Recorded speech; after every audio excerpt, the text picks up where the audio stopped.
Hello viewers, welcome to 3R classes. आज हम लोग पढ़ेंगे तंत्रिका तंत्र। चलिए क्लास को शुरू करेंगे। पढ़ते हैं ब्रेन के बारे में।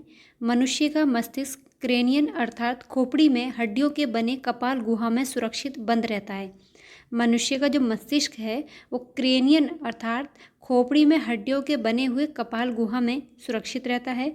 मानव मस्तिष्क का वजन लगभग कितना होता है? 1.3 से 1.4 किलोग्राम होता है। क्वेश्चन पूछा गया था ये। सेरिब्रम थैलमस तथा हाइपोथैलेमस अग्र मस्तिष्क के भाग हैं। इससे क्वेश्चन बनता है हाइपोथैलेमस जो है या थैलेमस सेरिब्रम किस मस्तिष्क के भाग हैं? तो ये अग्र मस्तिष्क के भाग हैं और तीनों ही इम्पोर्टेंट हैं। सेरिबेलम, मेड्यूला ऑब्लागेंटा तथा पांस फोरोलाई पश्च मस्तिष्क के भाग हैं। सेरिबेलम और सेरिब्रम दोनों में कन्फ्यूज़न होता है, याद रखिएगा। सेरिब्रम अग्र मस्तिष्क का भाग है जबकि सेरिबेलम ये पश्च मस्तिष्क का भाग है। सेरिब्रम मस्तिष्क का सबसे बड़ा भाग है, इम्पोर्टेंट है, स्टार लगाइएगा। सेरिब्रम मस्तिष्क का सबसे बड़ा भाग है। अब इसका काम ये पूछा जाता है, ये इम्पोर्टेंट है जो हम अब पढ़ेंगे। सेरिब्रम ये बुद्धि, इच्छा शक्ति, ऐच्छिक गतियों, ज्ञान, विद्वता, स्मृति, वाणी तथा चिंतन का केंद्र होता है।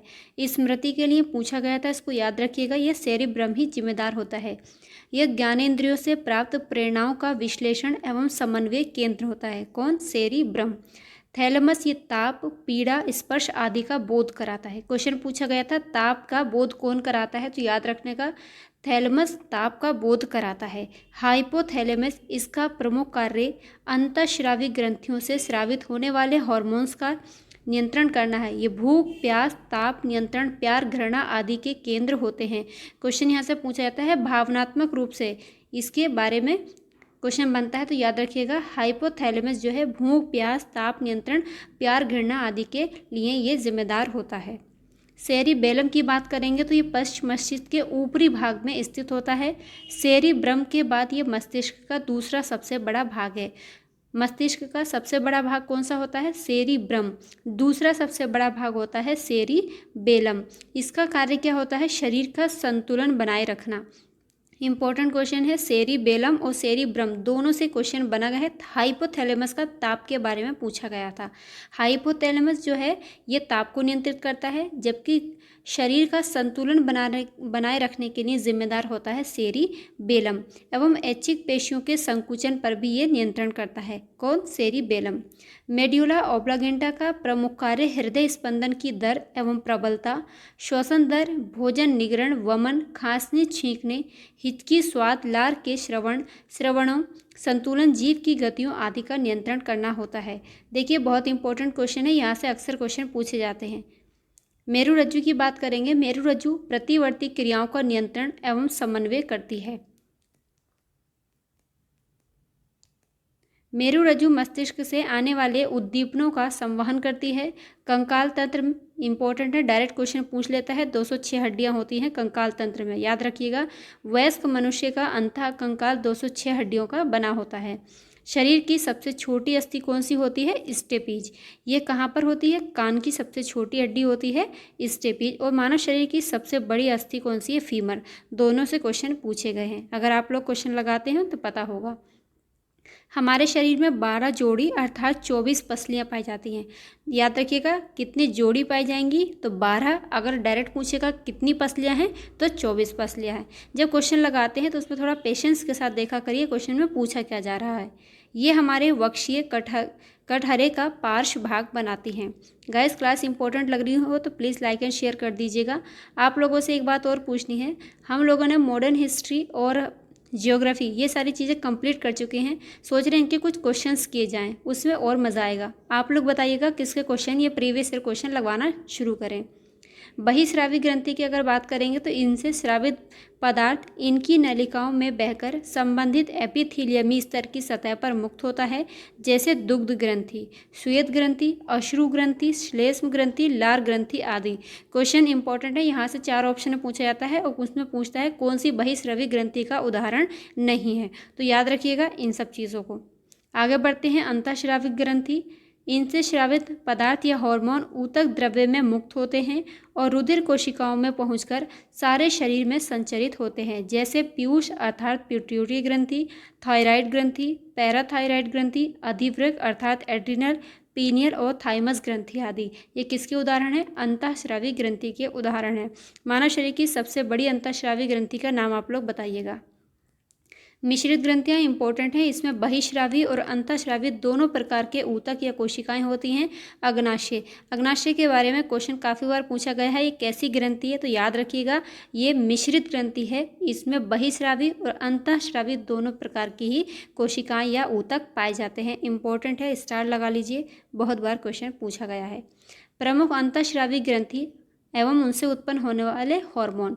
देखिए, पीयूष ग्रंथि ये कपाल की स्फेनाइड हड्डी में हाइपोफाइसियल गड्ढे अर्थात सेला टर्सिका में सुरक्षित रहती है, सुरक्षित स्थित होती है।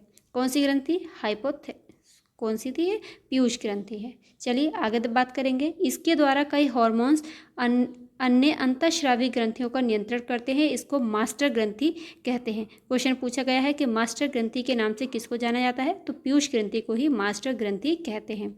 अवुटु ग्रंथि या थायराइड ग्रंथि। देखिए, थायराइड नाम तो सारे लोग जानते हैं, लेकिन एक बार अवुटु के नाम से पूछा गया तो याद रखिएगा, अवुटु ग्रंथि, और इंग्लिश में कहते हैं थायराइड ग्रंथि। ये ग्रंथि मनुष्य के गले में श्वास नाल यानी ट्रेकिया के दोनों ओर लैरिंक्स के नीचे स्थित होती है। इंपॉर्टेंट है अवुटु ग्रंथि। इसे आयोडोथाइरोनिन या थायरोक्सिन एवं ट्रायोडोथाइरोनिन, अजीब अजीब नाम है, हार्मोन का स्राव होता है। आगे चलते, ये याद रखिएगा, थायरोक्सिन हार्मोन काफ़ी बार पूछा जाता है कि इसका स्राव कहाँ से होता है? तो थायराइड ग्रंथि यानी अवुटु ग्रंथि से ही इसका श्रवण होता है। थायरोक्सिन की कमी से होने वाले रोग सारे लोग जानते हैं। मिक्सिडिमा, ये रोग वयस्कों में थायराइड के अल्प श्रवण से होता है। देखिए, अल्प श्रवण से क्वेश्चन टफ करेगा, यहीं से पूछ लेगा, अति श्रवण से या अल्प श्रवण से। तो ये रोग जो है मिक्सिडिमा, ये थायराइड के अल्प श्रवण से होता है। इससे उपापचयी दर तथा BMR बहुत कम हो जाता है, अतः समय से पहले वृद्धावस्था के लक्षण दिखाई देने लगते हैं। जड़ मानवता, ये रोग भ्रूण में या शिशु अवस्था में थायराइड के अल्प श्रवण के कारण होता है। इसमें बच्चों का मानसिक एवं शारीरिक विकास अवरुद्ध हो जाता है और इसमें बच्चे बौने रह जाते हैं। तो जड़ मानवता बच्चों में होता है, जबकि मिक्सिडिमा किसमें होता है? ये वयस्कों में होता है। सामान्य घेंगा या गलगंड सारे लोग जानते हैं। थायराइड ग्रंथि के बड़ी होकर फूलने को घेंगा रोग कहते हैं। ये रोग भोजन में आयोडीन की कमी से उत्पन्न होता है। क्वेश्चन पूछा जाता है आयोडीन की कमी से उत्पन्न होने वाला रोग तो कौन सा है? घेंगा रोग या गलगंड रोग। हाशीमोटो रोग, हाशीमोटो रोग क्या होता है? ये रोग वृद्धावस्था, चोट, संक्रमण, शल्य चिकित्सा आदि के कारण थायराइड ग्रंथि के अत्यधिक अल्प श्रवण या क्षतिग्रस्त होने से होता है। हाशीमोटो रोग, ये क्वेश्चन पूछा गया है UPPSC के किसी एग्जाम में। आगे चलते हैं। पराअवटु ग्रंथि यानी पैराथायराइड ग्रंथि, ये गले में थायराइड ग्रंथि के ठीक पीछे स्थित होती है। ये भ्रूण के एंडोडर्म से व्युत्पन्न ग्रंथि है। अधिवृक्क या एड्रिनल ग्रंथि, इसको क्या कहते हैं? ये ग्रंथि मुख्यतः दो भागों में बटी होती है। एड्रिनल ग्रंथि दो भागों में बटी हुई होती है और इसको उड़ो और लड़ो और उड़ो हार्मोन भी कहते हैं। ठीक है, बाहरी भाग अर्थात कार्टेक्स होता है इसका और आंतरिक भाग अर्थात मेड्यूला। एड्रिनल ग्रंथि से स्रावित एड्रीनेलिन हार्मोन को लड़ो और उड़ो हार्मोन भी कहा जाता है। क्वेश्चन ये पूछा गया था, फाइट एंड फ्लाइट हार्मोन किसको कहते हैं? एड्रिनल हार्मोन को कहते हैं। कहाँ से निकलता है? ये एड्रिनल ग्रंथि से निकलता है। यह हार्मोन शरीर में संकटावस्था का सामना करने हेतु उग्र विपत्ति प्रतिक्रिया करने हेतु तैयार रहता है। याद रखिएगा, नाम से ही पता चल जाएगा, लड़ो और उड़ो हार्मोन। एड्रीनेलिन या एपिनेफ्रिन के स्राव से हृदय गति में वृद्धि तथा शरीर में उत्तेजना का अनुभव होता है।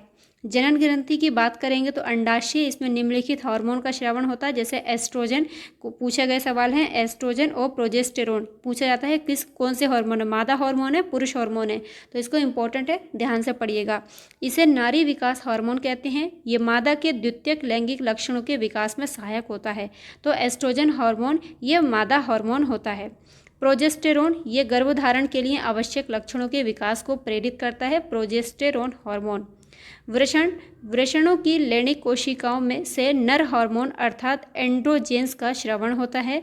प्रमुख एंड्रोजेन टेस्टोस्टेरोन होते हैं और इसे पुरुष विकास हार्मोन भी कहते हैं। ये सारे ही इंपॉर्टेंट हैं। यहाँ से ये देखिए, इनसे एक एक लाइन से इससे क्वेश्चन पूछा गया है। स्क्रीनशॉट रखिएगा और इसका रिवाइज करिएगा। देखिए क्वेश्चन ज़रूर आपको यहाँ पे मिलेंगे जब आप लोग प्रैक्टिस सेट लगाएंगे। तो आज की क्लास होती है कंप्लीट। अगली क्लास में हम लोग पढ़ेंगे पोषक तत्व। अगर वीडियो अच्छा लगा हो तो लाइक एंड शेयर कर दीजिएगा।